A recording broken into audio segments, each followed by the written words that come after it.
गृहस्थ में अपने कुटुंब में जो सबसे बूढ़ा हो उसको सबसे पहले भोजन देना चाहिए, धर्म का आदेश है। यहां बहू और लड़का कॉफी और समोसा और चाय छान रहे हैं और बूढ़े टुकुर टुकुर हेर रहे हैं। अगर कुछ कहें भी तो डांट देंगे, तुम्हें घर में तो रहना है, बना लेना, चाय पी लेना, हमें ऑफिस जाना है। और ज्यादा बात किए तो 2-4 थप्पड़ मार दिए मां के, पिता के। कुटुंब में सबसे पहले भोजन का अधिकार किनको है? गरम गरम भोजन बना के पहले वयोवृद्ध, फिर दूसरा अधिकार बच्चे, फिर तीसरा अधिकार अपने जो आए हुए जन हैं, जो घर के जन हैं। बनाने वाला सबसे बात के, ये नहीं कि बनाने वाला पहले चक छान के फिर जो मनाया सो परोस दिया। ये वो रसोई में कभी कमी नहीं हो सकती जो ऐसी रसोई होगी। एक अन्नपूर्णा जी का कृपा प्रसाद होता है उस रसोई में। रसोई में कभी भोजन पाया ना जाए, रसोई कभी झूठी ना हो, बाहरी कोई रसोई देख ना पावे, रसोई पर्दे में रहे और पवाते रहो। आप देखो अन्नपूर्णा कैसे आप पर कृपा करती है।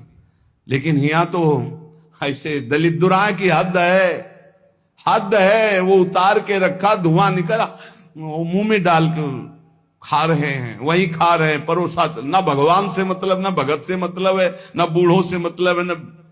ऐसी दलिद्रता छाई हुई है रसेंद्री जनेंद्री की, पूछो मत। ध्यान से सुने, इसीलिए महापुरुषों के वचन सुना रहे। आज से जो सुन रहे हैं, भोजन में सबसे पहला अधिकार रसोई में वयोवृद्ध का है। हम कह रहे ठाकुर जी को भोग लगा दिखा के उनको पवाओ, पहले बच्चों को पवाओ, जो और अपने जन उनको। रसोई करता वो सबसे बात के, जो घर का स्वामी बनने का अधिकार रखते हैं उनको सबसे बात के पाना चाहिए, पहले सबको पवा देना। मुखिया मुख सो चाहिए, खान पान सो एक भी ऐसा कोई भोजन का पदार्थ ना हो जो किसी को ना दिया गया हो। छुपाव नहीं होना चाहिए। रसोई में जो बने सबको, पंगत में जो परोसा जाए सबको, नहीं परोसा ही ना जाए। ध्यान रखना, नहीं इससे अपराध लगता है। 20 को कुछ और, 30 को कुछ और, 50 को कुछ और, ऐसा एक। मुखिया मुख सो चाहिए, खान पान सो एक। घर में जो चीज बनाओ वो सबको बराबर दो। ऐसा नहीं होना चाहिए कि आप अपने लिए कुछ अलग, उनके लिए कुछ अलग। जब अपनी मोह वृत्ति होती है, सत्संग का ज्ञान नहीं होता तो अलग अलग होता है, बहुत विचित्र होता है, बड़ा अपराध बनता है। दूसरा,